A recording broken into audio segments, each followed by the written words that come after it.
Hello,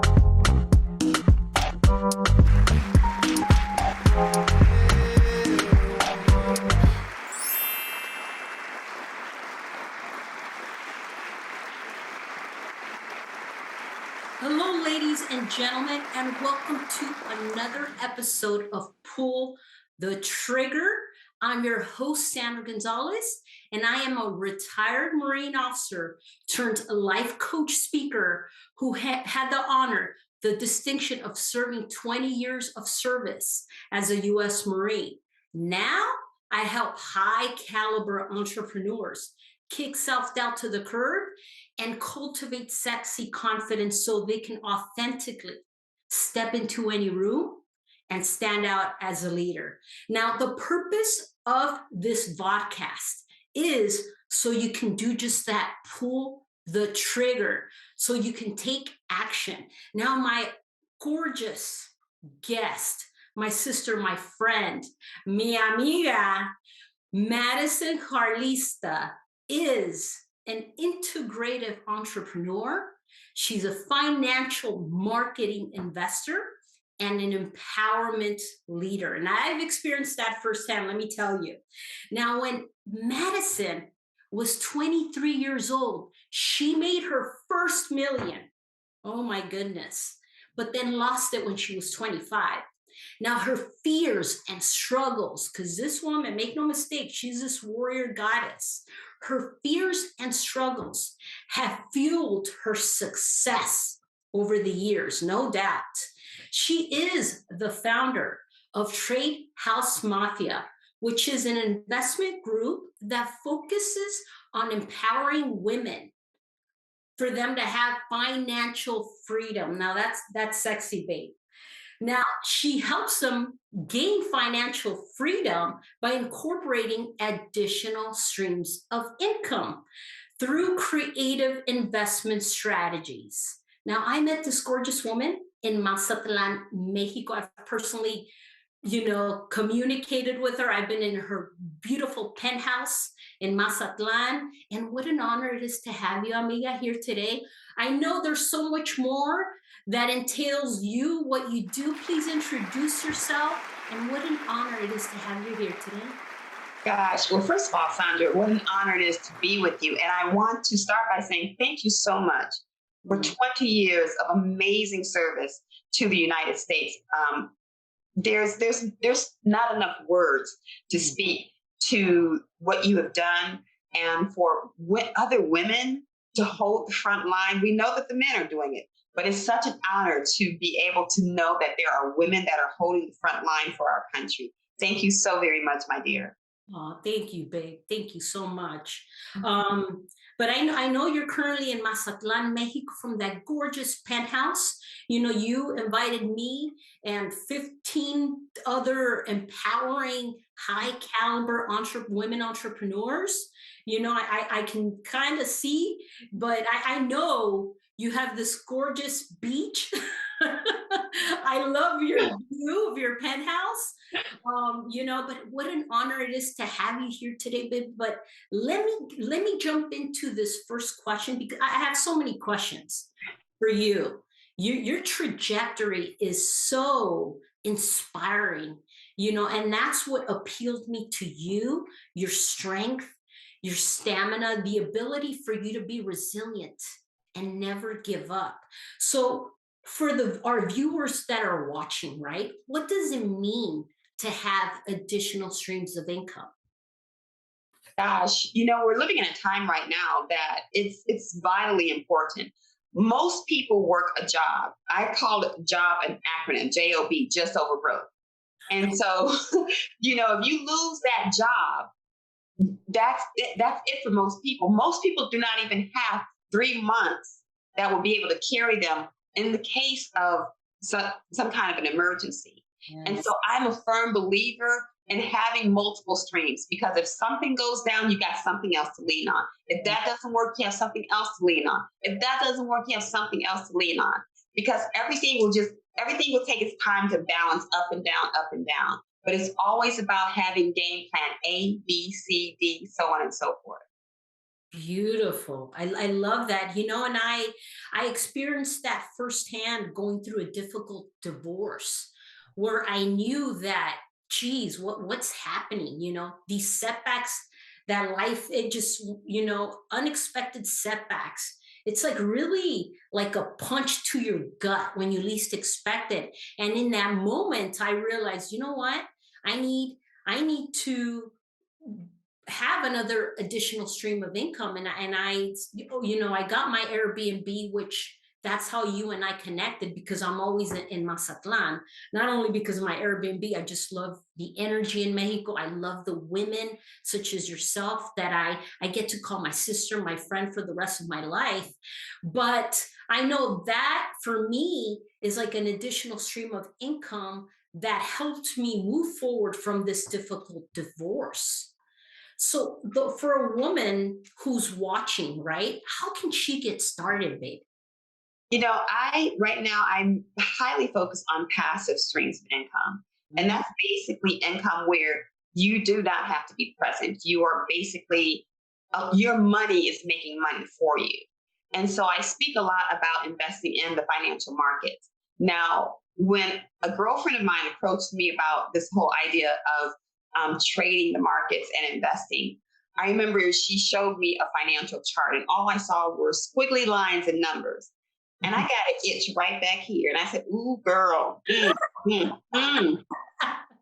I said, baby, I said, I love you and I'd do anything to support you. But this right here, I can't do it. And she said something to me that made all the difference in the world. She said, Mm. Madison, this isn't anything that is hard. It's just something that is new to you.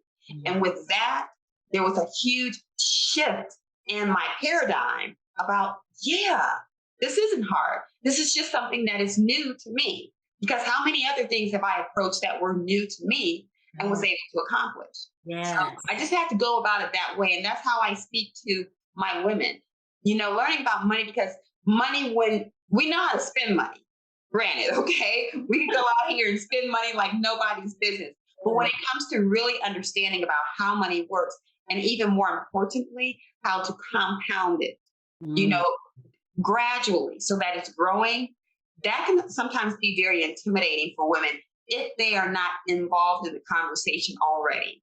And so what I do is break it down to something that is very palatable and easy to understand, and just taking a look at a chart where it's like, oh, wow, that makes sense.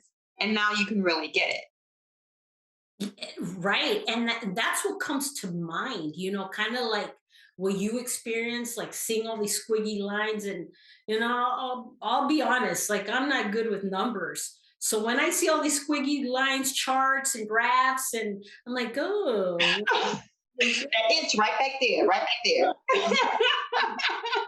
right back there. And it's like, oh my gosh, the brain automatically is like, oh, shoot, this is overwhelming. And the fear comes in and it's intimidating, therefore we don't do it. But I love how you've put us at ease, so to speak. You said what your friend shared with you, which is such a beautiful lesson. It's new to you. Oh, it's just new. That's it, which is how from this moment forward, is how we can experience, something difficult. And instead of going, ooh, we can put ourselves at ease and say, okay, it's just new to me. Let me figure it out. Mhm. Exactly. Beautiful, beautiful. So having said that, Madison, like, so how can a woman who's, like I would say in this position where she's very, very new, what would you recommend to her to get initially started? Just recently I came across a really amazing investment vehicle. And it's nothing, different from like having a 401k or an IRA or giving your money to a management.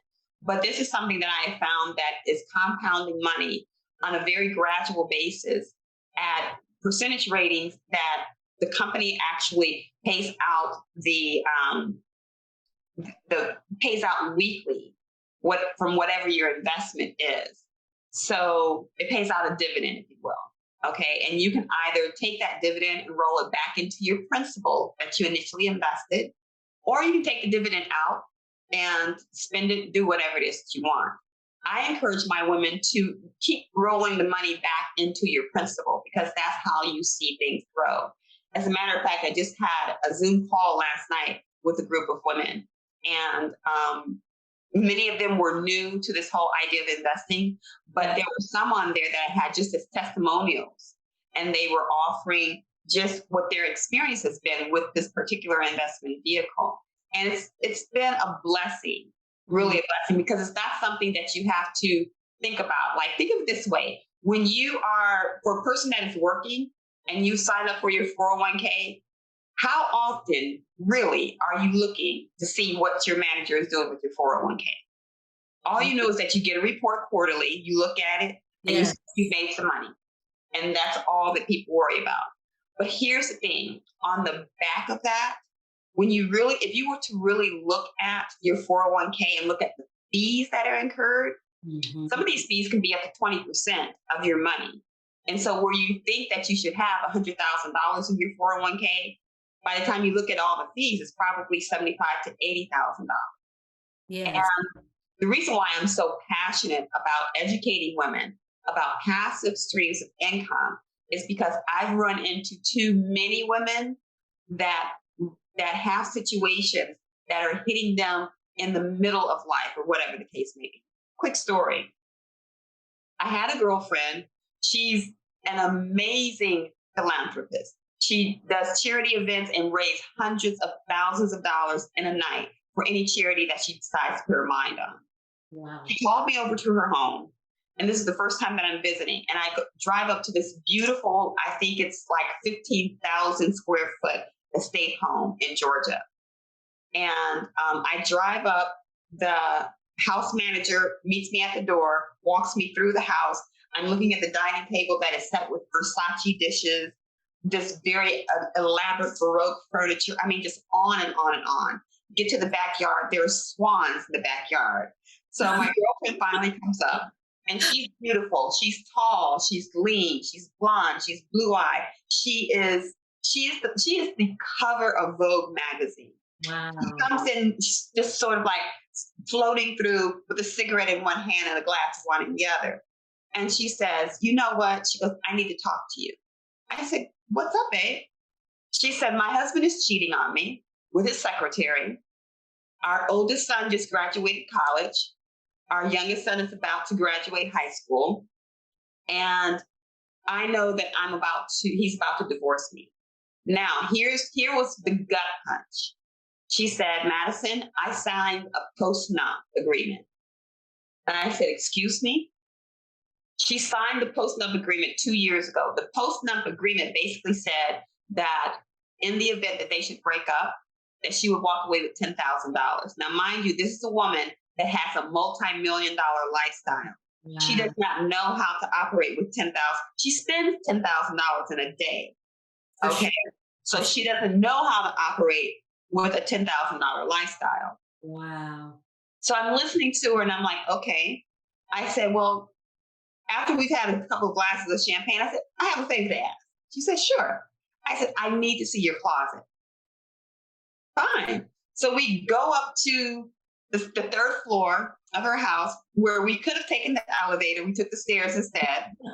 And we walk into her bedroom that is humongous. We walk into her closet that is probably half of the size of my condo. And I live in a 3-bedroom, 3.5-bath penthouse. Yes. And so I'm walking, and I just run my hands across the fabrics of the clothes that are hanging there, and I'm feeling tags that are still on the clothes. I happened to pull the sleeve of one of the tags, and the sleeve of one blouse was like $7,500. And I said to her, "Girl," "you have all this." I said, "This is where all your money is. It's in here. 4 or 5 or 6 Birkin bags, red bottom shoes, on and on and on." So she and I have a mutual friend that has a high-end resale shop. I said, "We're going to take some of this stuff and we're going to get you liquid." We took some of her things, got her liquid, and I helped her to get into a passive income investment vehicle. Sure enough, her husband did divorce her. Sure enough, he did give her $10,000. That was it because she signed a post-nut agreement. Mm. However, she is still living the lifestyle that she is very well accustomed to, all because she took action and got involved in some investment vehicles. And I also connected her to my son-in-law, who's an accountant, that connected her to other people that would help her. And then she turned her passion into an actual business because, like I said, this is a woman that could step into a room and command hundreds of thousands of dollars out of a room for any charity. And she was doing that just, out of the goodness of her heart. Now that's a business for her. So that's what I enjoy doing. Beautiful. What what strength, like what innate strength you have to see how she could bounce back and be resilient because you already knew what was forthcoming, disaster, and I wish, oh my gosh, you had been in my life a couple of years ago, which it wasn't nearly what that woman, I wasn't nearly where she was at, but in my own way, it was such a blow, that I would have so much benefited from the wisdom and your wealth of experience, which would have given me that peace of mind to move forward, um, without the anxiety, without the uncertainty of what's going to happen next, which is not healthy. So, I love how what do you think, Madison? And looking back in your life, because you're such an inspirational woman. You have your gorgeous daughter who's also very successful. You said you grew up in New York and then eventually moved to Atlanta, Georgia. I know you've been other places, and now you're in Mazatlan, Mexico. Tell us a little bit more about what what you experienced that enabled you to think, what, or be the way that you are passionate about. I went through this and I don't want another woman going through that.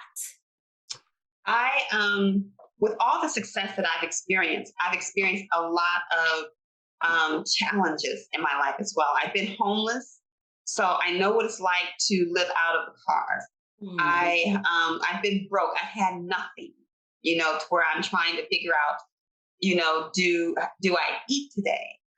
And I believe it's that kind of challenge that really gives me appreciation about having a nice life, about being able to really enjoy the finer things. But not only that, I haven't forgotten where I've come from either, you Mm. know? So when I see someone like my girlfriend that I just shared the story with you, because like I said, she's not going to know what to do outside of this life that she's living. You're Yeah. talking about a woman that has lived a multi-millionaire's lifestyle. What is someone like that going to do with $10,000? And not, we can't even begin to have a conversation about the emotional pull on her, the mental, spiritual, all that. That's a whole nother league of conversations right there. Right now, I know that if we don't address this is only going to compound that. Okay. Yeah. Now, one thing that, there's some people that may get a little sideways with me because they're like, you're always talking about money. You're always talking about money. And it's like, yes, I understand. It may not, my conversation may not be for everything, for everyone. But this is one thing that I do understand. No, money is not everything. I'm very, very clear about that. But Yes. goddamn it, if it's not up there with air, excuse my French. But you need money the same way that you need air. Yeah. Okay? Because Yeah. there are too many women that I know that have babies, that have mortgages, that have car notes, and so on and so forth. Yes. But they don't have the support of a partner. So Right. this is a conversation that has to be had, along with all the other conversation of personal development, spiritual development, so on and so forth. This is a forward-leading conversation as well, and it has to be had and it has to be addressed. And because of, like I said, the challenges that I've had and understanding what it took for me to dig out of that space to get to where I am now, and even though from the outside looking in at my life, I have a beautiful life, I'm still not at that point yet. And I won't be at that point until the breath is out of my body. There's Yes, always a new level to achieve. exactly, exactly. And I witnessed that level of passion firsthand, when we finally met, and how you inspired us that day in your home, which I know you only invited a handful of women entrepreneurs. What an honor it was to have been there. Like I said, when I was in your home, you filled up my love tank, so to speak, because that's what I love. I love connecting with high caliber women that get me, because you're right, money is like air. So Madison, one of the things that I've realized is we have to change our relationship with money. That part. So boo, like, how do we, and it's one of the things that I've realized. I'm like, oh, it's the scarcity mindset that creeps in every now and then. And it's just, learning to place myself in this high frequency where I attract the money that's supposed to come into my life. So, having said that, Madison, how can women change their relationship with money? You know, like we were talking, Sandra, it's different levels, different devils. Mm. When I was a thousandaire, you know, and I had a particular paradigm about understanding money. And I thought that, yes, I've arrived, I'm making six figures and so on and so forth. And I thought that I was really doing something amazing, which I was, until I sat down with a millionaire. And that conversation was very different from my then paradigm. And I remember walking away like being totally blown away. Yes. Now, here's what's so crazy. A millionaire's conversation is different from a thousandaire, but a billionaire's conversation, once again, different level, different devil, very far different from a millionaire's conversation. My husband, because of the nature of the business that he's in, my husband is in the automotive industry. His best friends are billionaires. The conversations that are had amongst billionaires is very, very different. Very different. Yes. And, what I have come to understand is that, like I said, when I had that first conversation with a millionaire, it was very intimidating. Mhm. And I took the information in, but I was afraid because I was like, can I step into something like that? Before I hit my first $100,000, I was wondering, can I step into something like that? And when I finally got it, it was like, oh, yes, I can.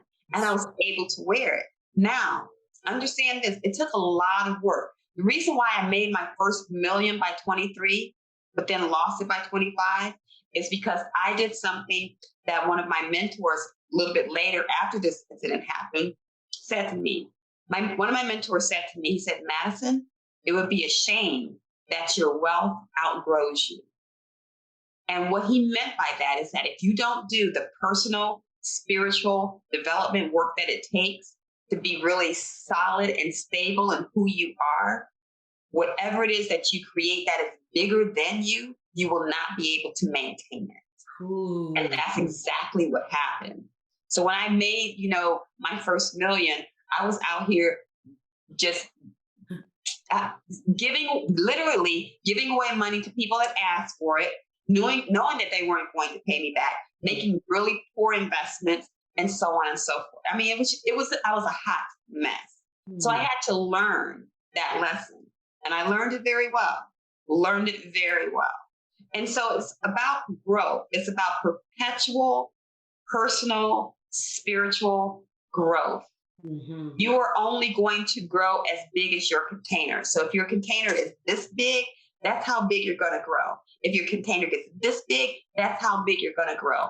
You have to keep expanding and doing the work. The work is ongoing. It never stops. It Right. never stops.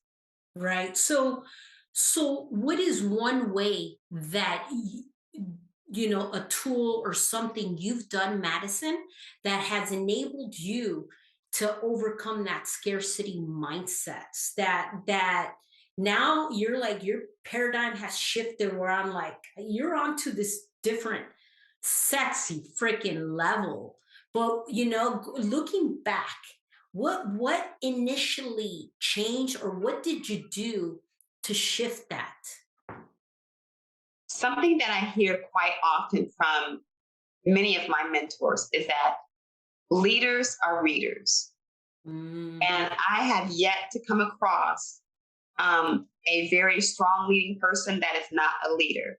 I have yet to come across someone that does not invest in themselves with their personal and spiritual development. One Yes. of the first seminars that I went to many years ago was called Secrets of the Millionaire Mind. It was Millionaire Mind Intensive Weekend.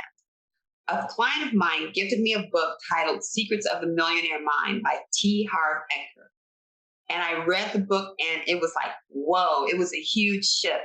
At Uh-huh. that particular time of my life, I had just purchased a spa. The spa that I purchased was bleeding money like crazy.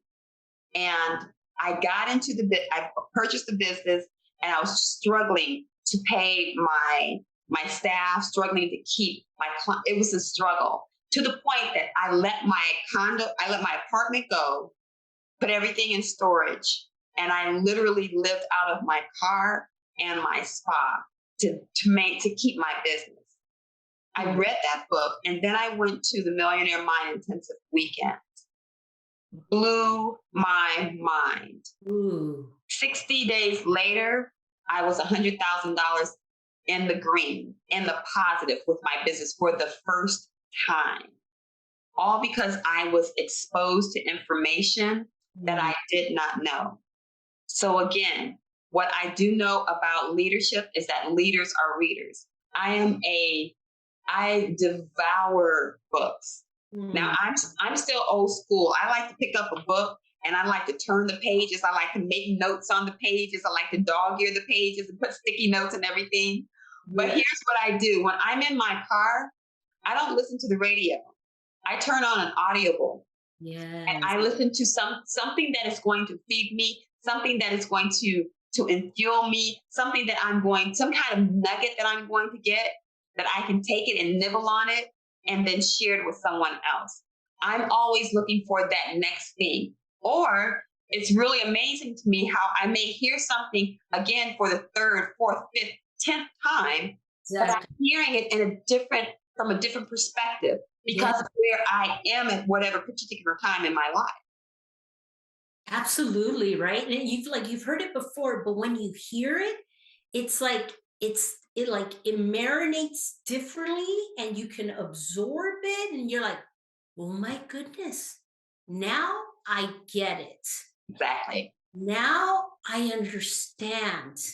And I love how you point this out that leaders are readers. You have to expose, for our viewers that are still watching, like bravo, it's helping them stay inspired, educated, empowered.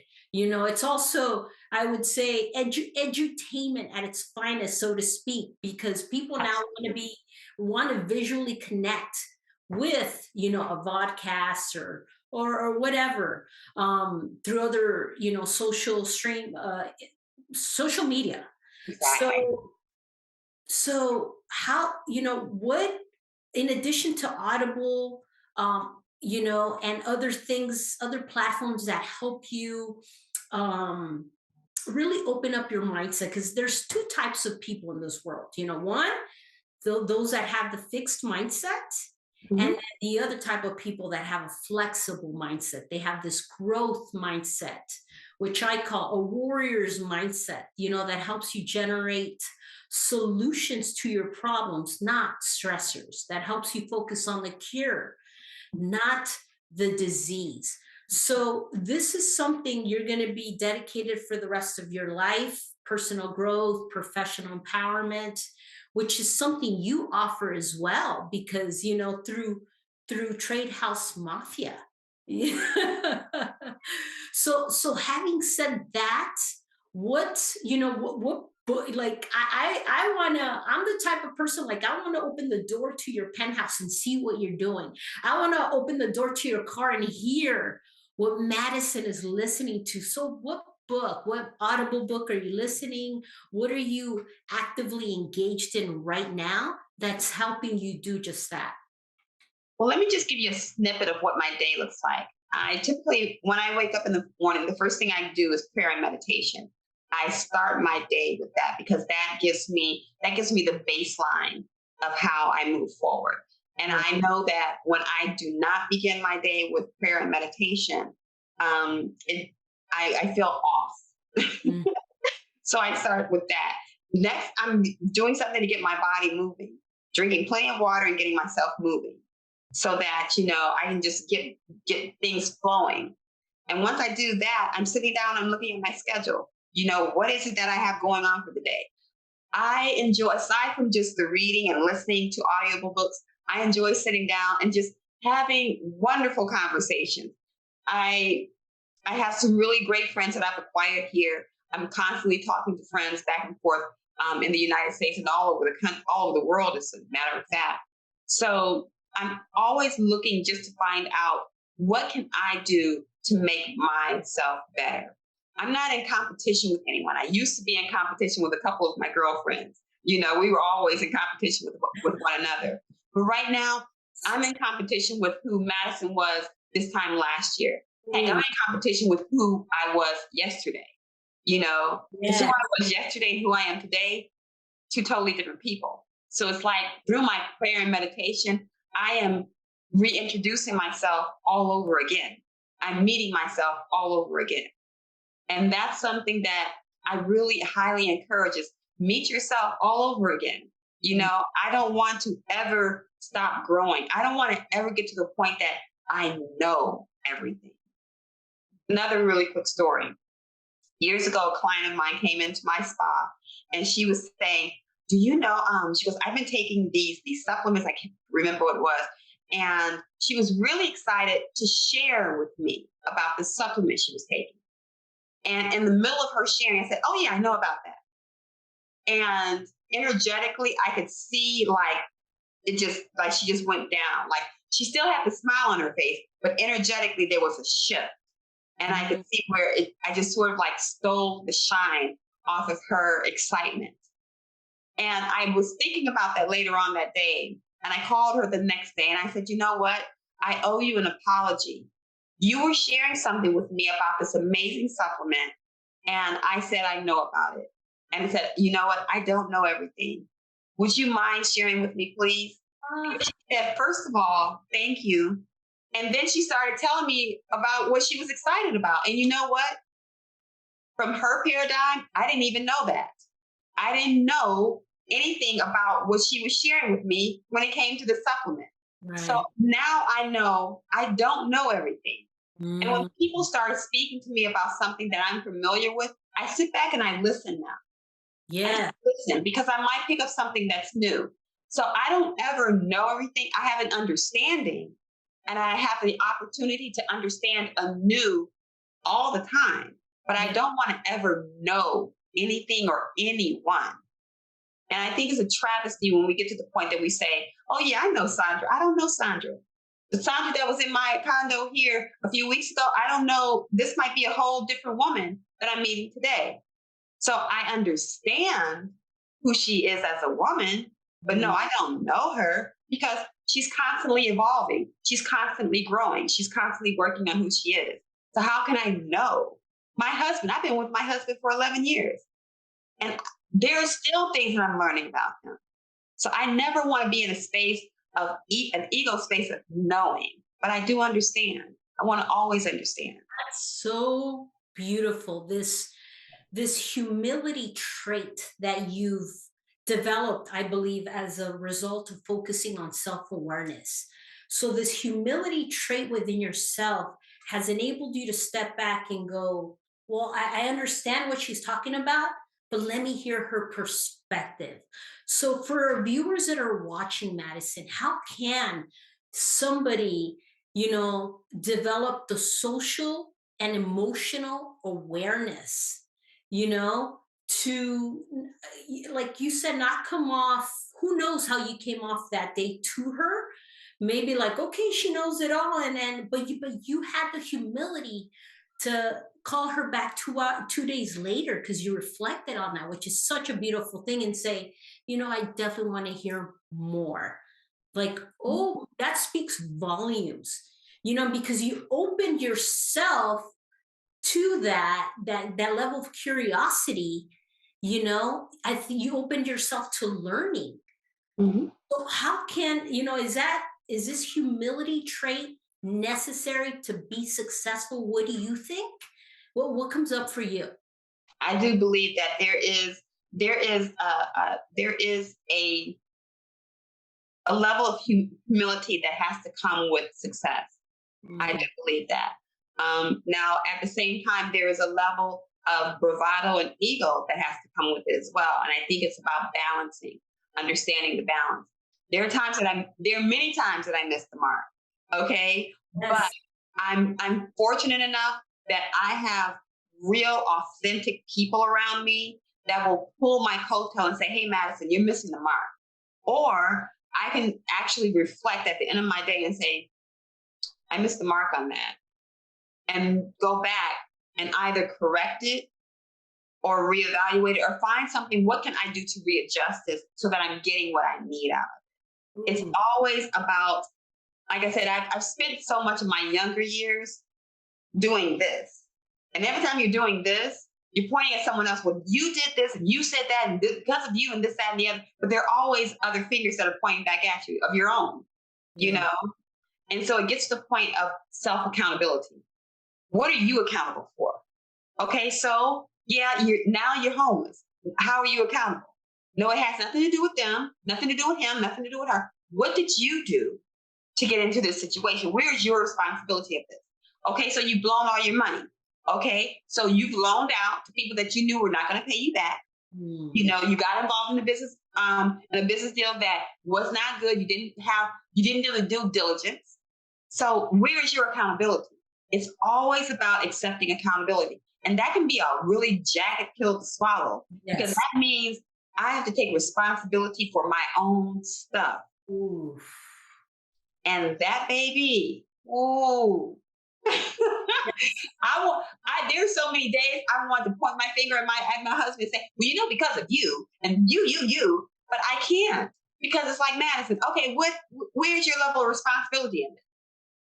What are you going to do? And as powerful and dynamic as my husband is, one thing that I know is that he's going to follow my lead. And so if my strength falters, guess what? He's going to follow that energetically, Hmm. energetically. And so there's a balance. I also believe that we are the sum of the five people that we spend the most time with. Birds of like feather will definitely flock together. And if I'm looking at my social circle and all of my girlfriends are angry and bitter and things of that nature, that's energy. That's just going to rub off on you. And I Yes. don't want that. If I'm looking at my social circle and everybody's talking about how they're broke and destitute and this, I definitely don't want that. Energy begets energy. I'm Yeah. a firm believer of that. And so I want to be around people that are enjoying life, that are happy, that are excited about whatever it is that they're doing. Because if you're excited about what you're doing, then guys, that's got me excited. That has me excited about what you're doing. And now I'm excited about what I'm doing, you know? And so Absolutely. I want to be around that. I want to be around have the energy around me, whether it's people, I want to be around beauty. So I'm really focused on making sure that my environment is something that is going to help me to grow and expand constantly. Mm. Constantly. That's so beautiful, and it all ties to, this thing I call sexy confidence. One this thing. So in 2 weeks, I have a speaking engagement. I have to share this with you, Madison. So I have to speak in Los Angeles. But one of the things that they keep asking me, whether it's through an interview, through a podcast, or at a speaking engagement, the thing that I often get asked is how to incorporate like my masculinity traits, maybe because I was a Marine for 20 years, and that really helped me be successful. Sometimes sometimes the ego, it's a good thing, but sometimes it's not your amigo. So when to use those masculine traits and when to use these feminine traits. And lately it's like a reoccurring theme that I have to share here with you today, because you understand this, right? That sometimes as strong women, we need to be very masculine, and then sometimes we need to be very feminine, right? Mhm. Mhm. So, in the business world, so to speak, being very masculine, very driven, very assertive, because you're competent, it works. But then there's other areas in our life where that just doesn't work at all. Mhm. So, how have you learned to use your masculinity and your femininity how have you combined those two? Or what comes up for you as you hear me say that, babe? Because it's necessary as a successful entrepreneur. So I just, this came up for me. What are your thoughts around that? When it comes to speaking engagements, when I step into the front of the room or when I enter the stage, I read and fill the room. Mm. And what I do is I once I get there to that front of the room, I take a pause for a few seconds and I literally just scan the room. Ooh. For the audience, it's like now they're waiting on bated breath. But I'm like, I'm gonna take this moment because I need to see where my energy portals are. Who am I dealing with? Ooh. And from that position, I know how to navigate the stage. If I'm feeling more masculinity or if I'm feeling more tension over here, then I know that there's a certain way that I need to show up. If I'm feeling more feminine energy over here, then I know that there's a way that I need to show up. And in the center of the stage, that's wherever that center is, because sometimes the center can be far left or far right. Yeah. It depends on how energetically the setting is out in the audience.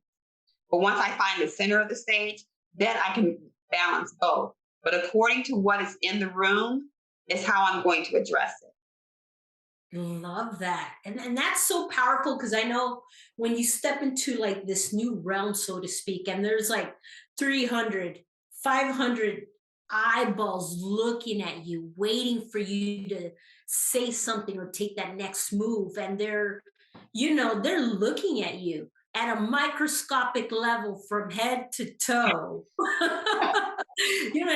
For some people, that can be very scary. So what is one of the things that have really enabled you to develop this sexy confidence, to feel comfortable in your own skin, to step on that stage, so to speak, and take ownership of who you are and what you stand for?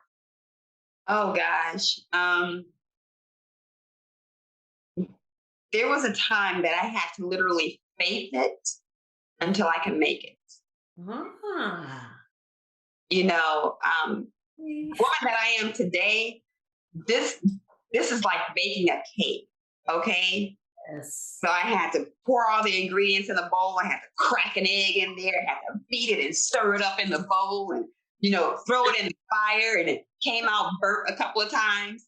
I had to do that a few times until I got it right, got the recipe right to where when I pulled it out the oven, it was a beautiful, round, perfect cake. So this is a lot of work right here. And the work, like I said, it never ends. It never ends. I'm always learning, always discovering myself anew. So before I get on the stage, I pretty much have been given the information of who my audience is. Now it's just a matter of me energetically finding out who's out there. But I'm Yes. centering myself personally, centering myself. And once I get myself centered, very quiet, Mm. now. So my centering is my femininity. But once I open my eyes, that's what I call Madeline. Madeline is excuse the French, bitch. Ooh. So here is Madison, and now this is Madeline. And Madeline, so Madison and Madeline are on front stage. And like I said, one side of the stage may get Madeline, the other side will get Madison. And then somewhere in the center, you're getting both. Oh my goodness. I love that analogy about the cake and you just the ingredients and sometimes it comes out burnt. Girl, a few times. It's like, this is a cookie, then I had a cake. Exactly. But I love this analogy and, allowing yourself to step into this alter ego, so to speak. Mhm. Oh my goodness. What you're saying, Madison, is this takes work. It takes, the personal, the professional empowerment, who you associate yourself with, your rituals in the morning where you meditate, ground yourself, all of this. Um, what else? What else? Like I said, it's a perpetual work, babe. It's a perpetual work. Every time I get to the point that I think like I've arrived, I'm spiritually aligned and my chakras and, and I've read and this, that, and the other. And I tell you, universe has a way to say, oh, really? Hold my beer. Let me get to this girl right here. Just let her know that, no, you have not arrived. There's always a next level. And so I do believe that just the sense of humility and understanding that not to get comfortable where I am because I know that I have a work to do while I am here on this earth in this body vehicle. I'm going to continue to have to grow, continue to have to shift, continue to have to evolve until my last breath. So I don't have the affordability to be, stagnant. It's an ongoing process. And I know that I have to always take accountability for my own stuff. That's the only way that this thing is working for me. That's so beautiful, and it's until we take personal ownership, which I had to learn the hard way. I was like, oh, he cheated on me. Woe is me. And, 1 minute I'm in Dubai shopping for any Louis Vuitton. The next minute I'm back in San Diego selling my share on OfferUp just so I can pay off my attorneys. Woe is me. And then it's like, well, nobody's going to come to the rescue, girl. Mm-hmm. I get it.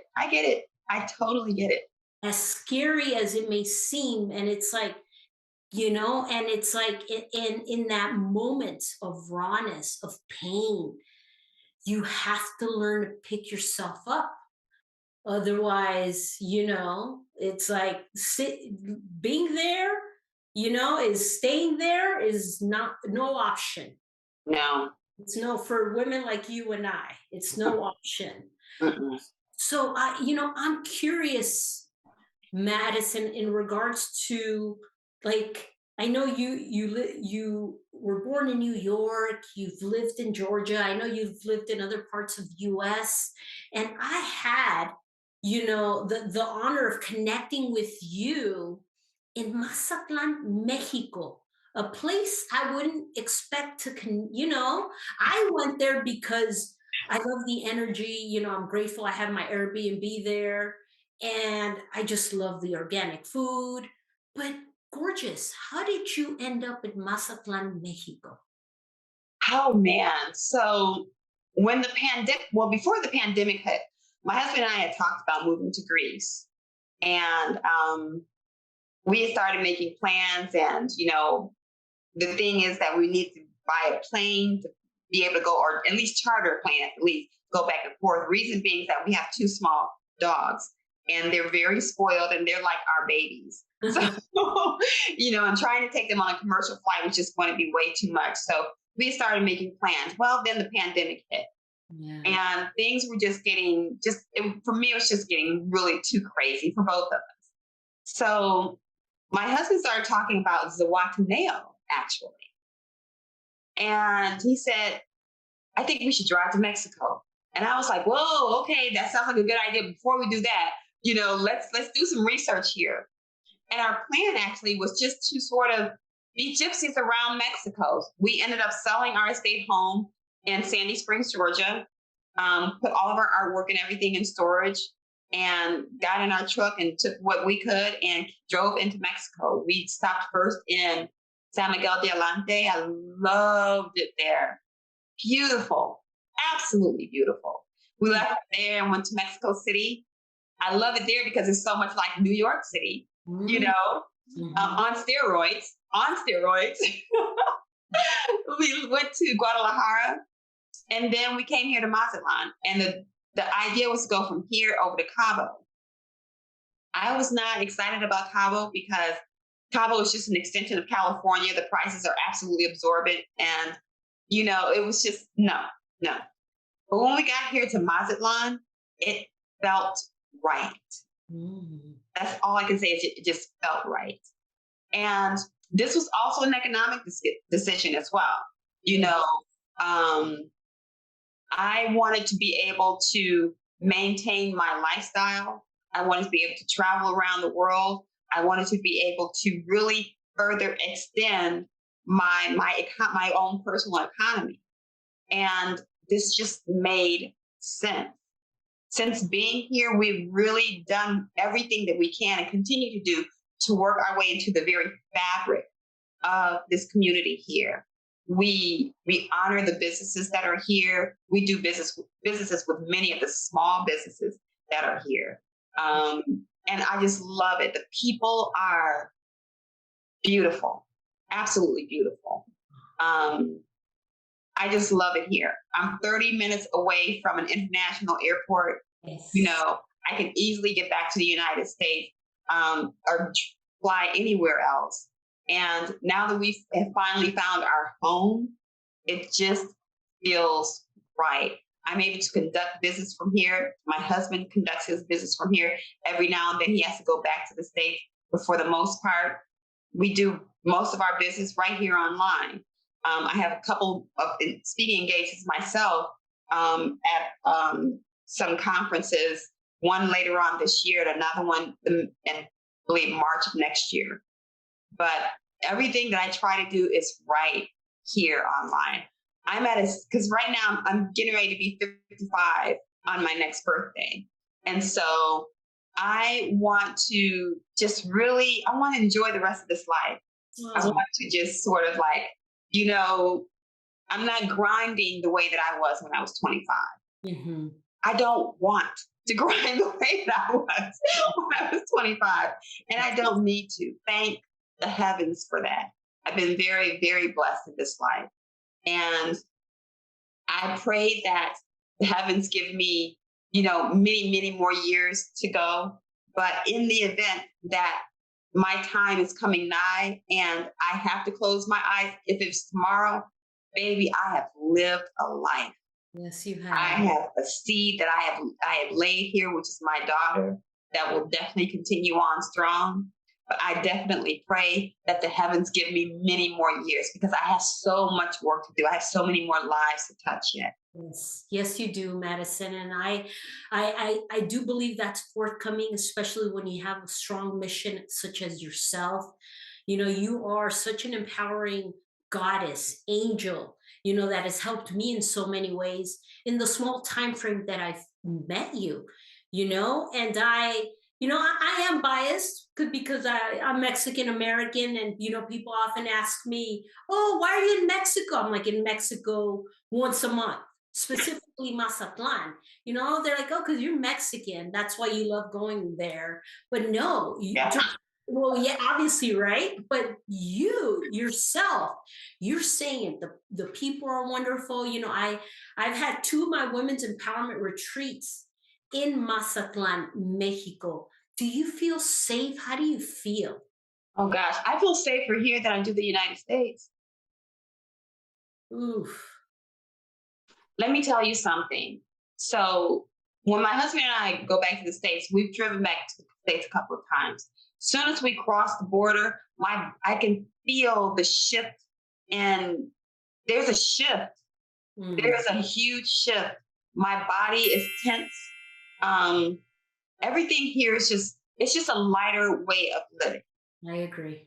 Now, because my husband is, he is an African American man.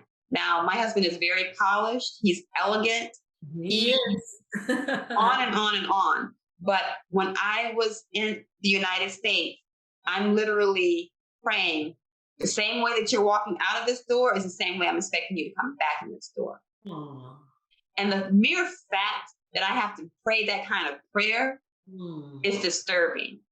When my husband walks out the door here, I'm like, okay, see you later. I don't even think about it. Now, Wow. I don't get me wrong. I know that, there are challenges that are here in this country as well.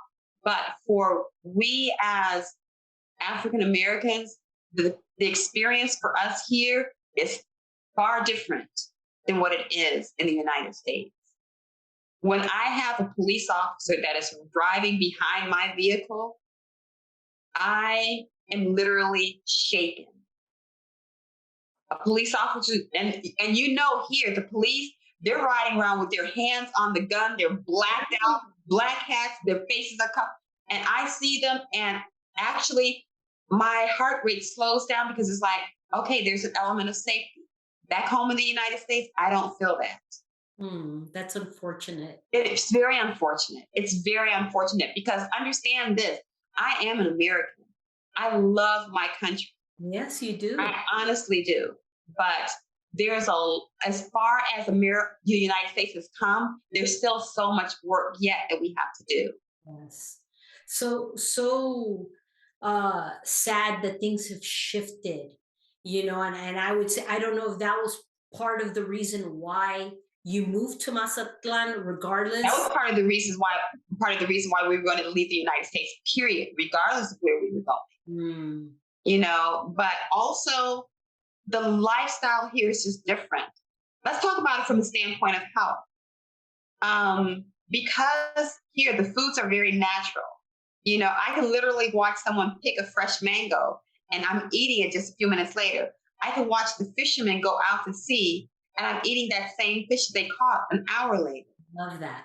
The foods here are not, the foods here are fresh. My Yes. body feels so much better. My health and my wellness and my fitness is so much better here than what it was in the United States. In the United States, I was spending anywhere from $500 to $600 a month in supplementation. Here, maybe $20 a month Yeah. in supplement. It's It's different. it's the organic food. Most people that know me, that's why I go back. The fresh coconut water, the organic food, the energy. Thank you for pointing that out. Mhm. Having said that, I do, unfortunately, I do have to bring this episode to a close. And I have so many more questions I want to ask you, gorgeous. But where can our viewers connect with you? How can they connect with you, reach out to you? Well, you can definitely find me on social media. You'll find me on social media under Madison Xarlista, MadisonXarlista. Right now, I'm having TradeHouseMafia.com. It is being revised right now. It will be up again the second week of September. I'm really excited about the launch of that. And Perfect. so they'll be able to connect with me there on Trade House Mafia. But right now, you can actually find me on social media, That's right. And once again, the social media Facebook, and yeah, also find me on Instagram. And you can find me on TikTok under King Mad X, KING underscore MADX. perfect, Madison. I know I'm connected to you, and I thankfully have you on speed dial. But what an honor it was to have you here today. Thank you for this wealth of information. Thank you for your transparency, your honesty, and how you continue to, really focus on personal and professional transformation because that's what it's all about in serving others. And I get that from you genuinely. So for our viewers, I hope you took notes. Please reach out to Madison Xarlista with an X. Mhm. Yes, Madison Xarlista with an X. Also, if you want to email me, it's tradehousemafia@gmail.com. Perfect. TRADE house, HOUSE mafia, MAFIA @gmail.com. Perfecto. Muchas gracias, amiga. For my viewers watching, thank you so much for watching today. That brings to closure, this episode on helping you pull the trigger, reach out to this amazing goddess. And I hope to see you on the next episode of Pull the Trigger. Muchas gracias, amiga. Oh my God, Glutathione is a big word. It's the body's own master antioxidant. It's a scavenger for free radical, bacteria, and viruses. There are no products in the market with the ingredient NASET. NASET increases the production of glutathione that's in our body already to strengthen and enhance our immune system, elevate sense of well-being, support muscle strength and endurance, cognitive function, and liver support. It helps with increased energy and blood sugar regulation. Get your bottle of GSH Plus from www.salvationnutra.com.